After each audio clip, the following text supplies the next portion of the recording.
নওগাঁর মহাদেবপুর উপজেলার আধুনিক খাদ্য সংরক্ষণাগার নির্মাণ কাজ অনিশ্চিত হয়ে পড়েছে। গেল বছরের ৫ আগস্টের পর মাটি ভরাটের কাজ অসম্পূর্ণ রেখেই লাপাত্তা ঠিকাদার। সাইলোটি আলুর মুখ দেখবে কিনা তা নিয়ে রয়েছে শঙ্কা। নির্মাণ না করা হলে অন্য উন্নয়ন কাজে জমি ব্যবহারের দাবি স্থানীয়দের। নওগাঁ প্রতিনিধি MR রাজের পাঠানো তথ্যছবিতে ডেস্ক রিপোর্ট।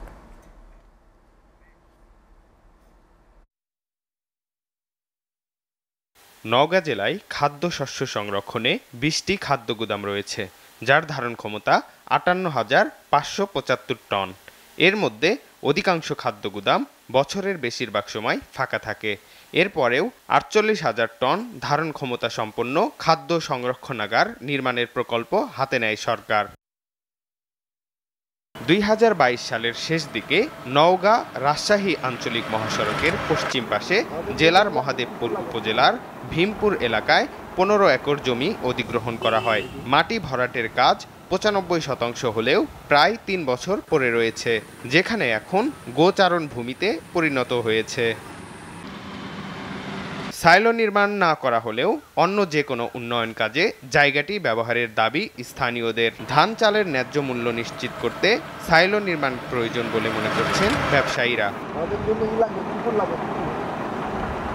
ইতোমধ্যে ৯৫% মাটি ভরাটের কাজ শেষ হয়েছে। অজ্ঞাত কারণে ঠিকাদার কাজ বন্ধ রেখে লাপাত্তা।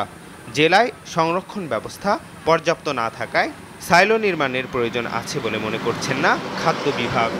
অতিরিক্ত মজুদ যদি আমি এখানে স্টোর করতে চাই, সেটা আবার পরবর্তীতে অন্য জেলায় পাঠাতেই হবে, যেহেতু আমার এটা প্রয়োজন হবে না।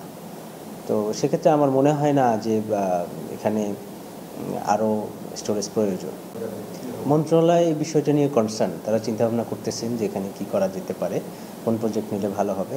আমাদের কিন্তু কোনো ট্রেনিং একাডেমি বা ট্রেনিং সেন্টার নাই। হ্যাঁ, সেটাও তারা বিবেচনা করতেছেন যে এই বিষয়টাও হতে পারে। সাইলোটি সম্পূর্ণ স্টিল দিয়ে নির্মাণ করা হবে।